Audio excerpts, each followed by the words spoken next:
پاکستان کسان اتحاد کے مرکزی صدر ملک ذوالفقار عوان نے 5 جون کو پورے ملک کے کسانوں کے ہمراہ وفاقی حکومت کے خلاف اسلام آباد میں دھرنا دینے کا اعلان کر دیا اور انہوں نے کہا ہمیں روکنے کی کوشش کی تو حالات کی ذمہ دار حکومت خود ہوگی۔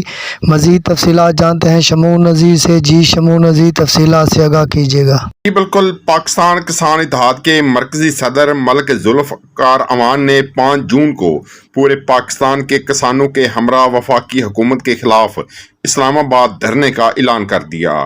پاکستان کسان اتحاد کے مرکزی صدر ملک ذوالفقار عوان نے کسان رہنماؤں کے ہمراہ پریس کانفرنس کرتے ہوئے کہا کہ وفاقی حکومت نے کسانوں کے ساتھ سستی بجلی، کھاد اور زرعی ادویات سمیت زرعی آلات پر سبسڈی دینے کا وعدے پورے نہیں کیے۔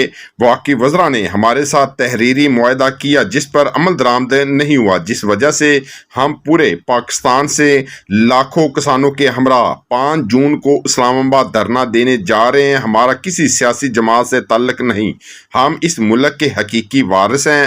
ہمارا جینا مرنا پاکستان کے ساتھ ہے، جبکہ حکمرانوں کو کسانوں کے مسائل کی کوئی پرواہ نہیں۔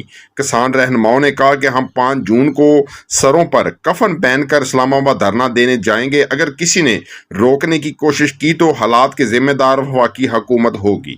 ان کا مقصد کہ صاحب اس موجودہ حکومت نے ہمارے ساتھ پچھلے سال جو مذاکرات کیے تھے وہ آج تک ان کے اوپر عمل درآمد نہیں کر سکے، اور انہیں ہمیں یہی کہا کہ جو ہی ہمیں یہ پیسے ملتے ہیں تو ہم آپ کے مسائل حل کرتے ہیں۔ تو ہم اب کسان اس ملک کے حقیقی وارث جو مجبوراً ہم اعلان کر رہے ہیں کہ ہم 5 تاریخ کو اسلام آباد اس حکومت کا گھیراؤ کریں گے۔ تمام تر حالات کی ذمہ داری اس حکومت پر ہوگی جو کسانوں کے مسائل حل کرنے کے لیے مخلص نہیں ہے۔ ہمارے مسئلے کیا ہیں جو ان کے ساتھ طے شدہ ہیں؟